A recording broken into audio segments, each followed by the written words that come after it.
Most likely, I'm thinking this won't be able to be salvaged because obviously water sinking into the hull of the boat and whatnot.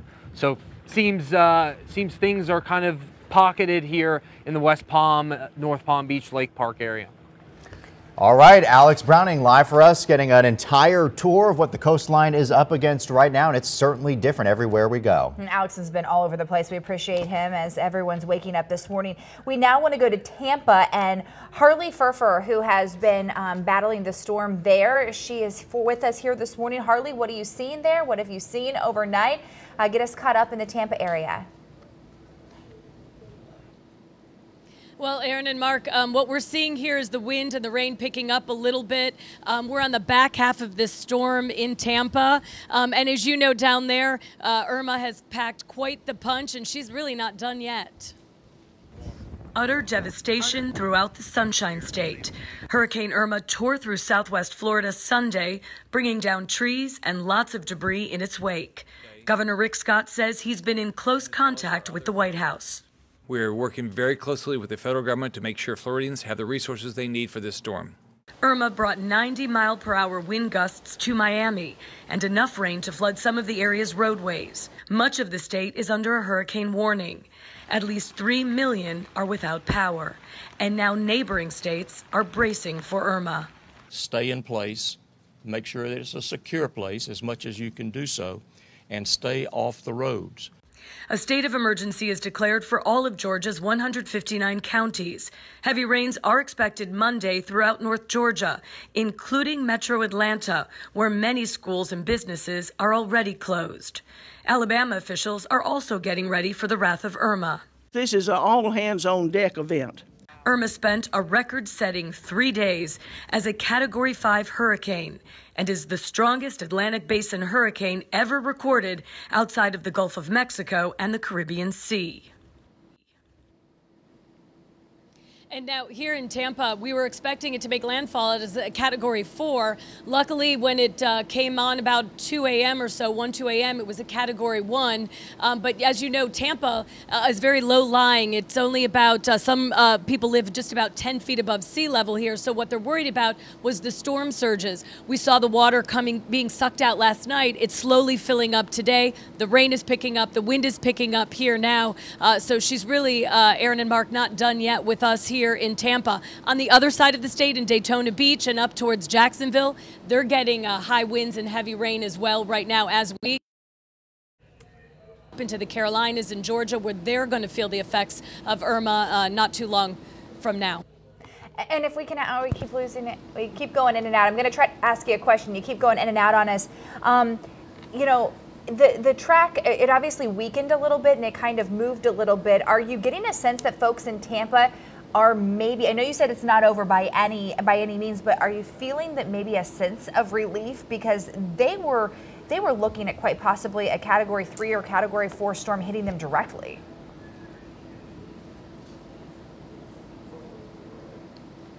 I'm sorry, can you repeat that? You kind of cut out a little bit. Yes. The winds are picking up here. Sorry, no, I understand. I said, are you sensing any relief from them? I know it's not over yet, but things are much better than they thought maybe 24 hours ago about what this storm was going to look like. All right, it looks like we probably need to go. Can you hear us? Sorry, you keep going in and out on us. Yeah, you know, they were expecting. We're going to go ahead and they're jump out concerned of that. about. I don't know if you. Yeah, she's going in and out, but you can imagine the winds that she's dealing with. We're quite a ways away, but we'll check in with her in just a little bit. She was very helpful, kind of laying out that they are not over with this storm. Like, this is not something that they are not at all. Waking up and get to breathe that sigh of a relief, if you will. She talked a little bit about the bay there receding. It was certainly eerie to see that, to see the power of what Irma can do as she was making her way up towards that city. All right, we're going to take a quick break, I believe. And we'll be right back. We'll be right back.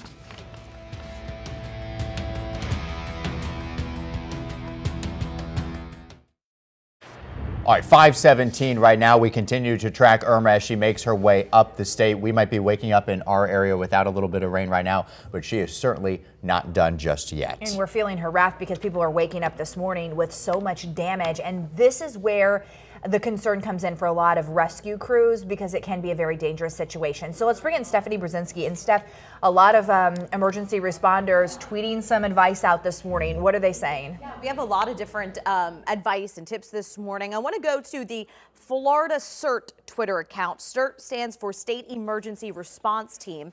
I know a lot of people lost power, so this is a really good one to avoid getting sick from eating food that may have gone bad in your fridge while the power is out. So if at any point your fridge may have been above 40 degrees for 2 hours or longer, you need to throw away that food. Or even if your power was just out for an hour and the temperature rose above 90 degrees, again, you need to throw out any of that food. Or maybe you had a freezer, you can throw that food out. It's pretty much done for. You don't want to get sick after the fact. I mean, you made it through the hurricane. The last thing you want to do is be sick during the cleanup phase. So if you're questioning any of your food, just do what's best and get rid of it. Another tweet here, intersection lights. So what do you do if you're out later and the lights are out at an intersection? Well, you need to remember to treat that intersection like a four-way stop. So this is for later on today. You don't want to be out now. Curfew is still in effect for most areas. But later on this evening, afternoon, perhaps, if you do stumble across an intersection with the lights out, remember to treat it like a four-way stop. And finally, I just wanted to share this photo with you. We have so many men and women from the National Guard down here in Florida helping us to recuperate and recover from Hurricane Irma. They've been hard at work since day one. I think it's like 10,000 National Guard troops that are here in our state. And this picture was taken at one of the shelters, showing the Florida Guardsmen talking to some civilians. And in addition to like the actual physical labor that they're going to be doing to help us clean up, they're also providing emotional support for a lot of people by just simply holding conversations with folks in shelters. And it's really been a comfort to see them. I know there was another picture I saw from the Florida Keys where already this morning they have their Humvees loaded and they're trying to get to places in the Keys that may have been cut off by Hurricane Irma. So we just want to thank them this morning, and we really, really appreciate all of their hard work.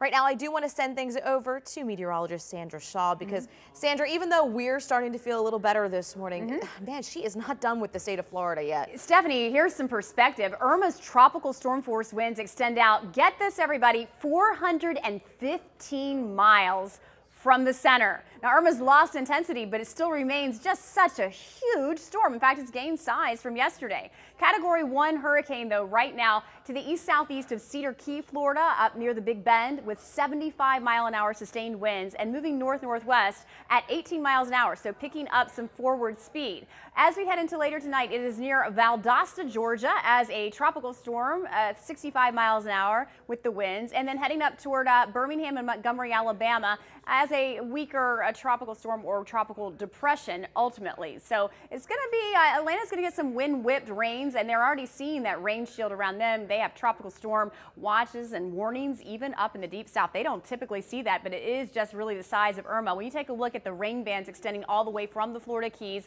all the way now into Charleston, South Carolina, and back into Atlanta and parts of Alabama, with still storm surge warnings up for the Carolinas and Georgia. I mean, this is significant. Where do we see the center of circulation? Near, again, Cedar Key, and the heaviest winds around Jacksonville this morning on that right northeast quadrant.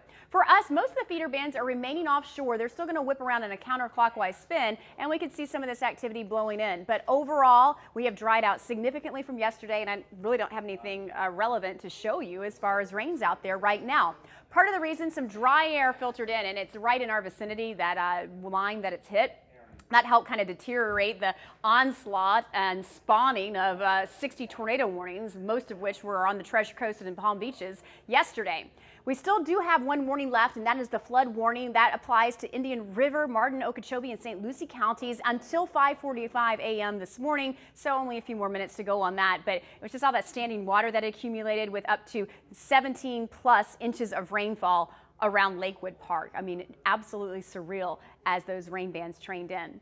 Irma made 7 landfalls, unbelievable. Barbuda, St. Martin, British Virgin Islands, Little Anagua in the Bahamas, Cudjoe Key in Key West yesterday at 9:10, and on Marco Island yesterday afternoon. Quite a shelf life, and she continues to ascend through the southern states. Florida, meantime, is going to be in recovery mode and rebuilding mode. 92 degrees, sun, cloud mix, and then those thunderstorms, which will be pretty fierce, heading in throughout the day. Winds sustained at 10 to 40 miles an hour, with the 40-mile-an-hour winds really initially the first part of the morning, and then will diminish as the day goes on. So gradual improvement, southerly wind direction. It's going to be hot out there, 92 today and 91 tomorrow. More sunshine, probably one of the best days of the week with some drier air in the wake of that hurricane. And then we go forward throughout the week with highs right around 90 and a 30 to 40% chance of late day showers and storms due to the daytime heating, developing the sea breezes and triggering the thunderstorm impetus. Back to you. Thank you.